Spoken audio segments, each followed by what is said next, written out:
നമസ്കാരം. Raf talks ഫുട്ബോളിലേക്ക് ഏവർക്കും സ്വാഗതം. ലാലിഗയിലെ 32ാം റൗണ്ട് പോരാട്ടത്തിൽ ഫുട്ബോൾ ആരാധകരെ കാത്തിരിക്കുന്നത് എൽ ക്ലാസിക്കോ പോരാട്ടമാണ്.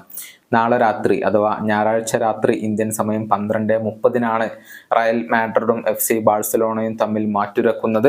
റയലിന്റെ മൈതാനമായ സാന്റിയാഗോ ബെർണാബുവിൽ വെച്ചുകൊണ്ടാണ് ഈ ഒരു മത്സരം അരങ്ങേറുക. നമുക്കറിയാം, കഴിഞ്ഞ മത്സരത്തിൽ ചാമ്പ്യൻസ് ലീഗ് മത്സരത്തിൽ മാഞ്ചസ്റ്റർ സിറ്റിയെ പരാജയപ്പെടുത്തിക്കൊണ്ടാണ് റയൽ മാഡ്രിഡ് ഇപ്പോൾ വരുന്നത്. അതേസമയം ബാഴ്സയുടെ കാര്യത്തിലേക്ക് വന്നാൽ PSG അവർക്ക് വലിയ ഒരു തോൽവി ഏറ്റുവാങ്ങേണ്ടി വന്നിരുന്നു. അത് വലിയ ആഘാതമാണ് അവരിൽ സൃഷ്ടിച്ചിരിക്കുന്നത്.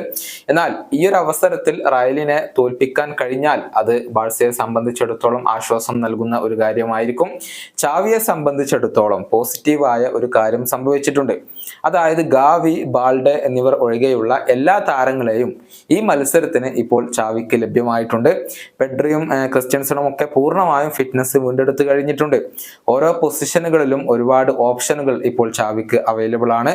പ്രതിരോധത്തിൽ Jules Kounde, Cancelo, Araujo, Cubarsi, Inigo Martinez, Christensen എന്നിവരൊക്കെ ലഭ്യമാണ്. മധ്യനിരയുടെ കാര്യത്തിലേക്ക് വരുമ്പോൾ de Jong, Gundogan, Pedri, Fermin Lopez, Sergi Roberto എന്നിവരെയും ലഭ്യമാണ്. മുന്നേറ്റത്തിൽ Lamine Yamal, Raphinha, Ferran, Joao Felix, Lewandowski, Vitor Roque എന്നിവരും അവൈലബിൾ ആണ്. ചുരുക്കത്തിൽ പൂർണ്ണ ശക്തിയോടുകൂടിയാണ് ഇപ്പോൾ ബാഴ്സലോണ വരുന്നത്. ചില പരിക്കുകൾ മാറ്റി നിർത്തിയാൽ റയലിനെ സംബന്ധിച്ചിടത്തോളം അവർക്കും പ്രധാനപ്പെട്ട താരങ്ങളെ ലഭ്യമാണ്. ഒരു കടുത്ത പോരാട്ടം ഇപ്പോൾ ഫുട്ബോൾ ആരാധകർ പ്രതീക്ഷിക്കുന്നുണ്ട് എന്നുള്ളതാണ്. ഈ മത്സരത്തിൽ റയലിനെ ബാഴ്സക്ക് പരാജയപ്പെടുത്താൻ കഴിഞ്ഞാൽ റയലിനും ബാഴ്സക്കും ഇടയിലുള്ള ആ ഒരു അന്തരം 5 പോയിന്റ് ആക്കി കുറക്കാൻ ബാഴ്സലോണക്ക് സാധിക്കും എന്നുള്ളതാണ്. അതേസമയം ഈ മത്സരത്തിൽ റയൽ മാഡ്രിഡ് ആണ് വിജയിക്കുന്നതെങ്കിൽ ബാഴ്സക്ക് ഇനി ലാലിഗ കിരീടം നേടാനുള്ള ആ ഒരു സാധ്യത പൂർണ്ണമായും അവസാനിക്കുകയാണ് ചെയ്യുക. ഈ വീഡിയോയുടെ അവസാനിപ്പിക്കുന്നു. വീണ്ടും കാണാം.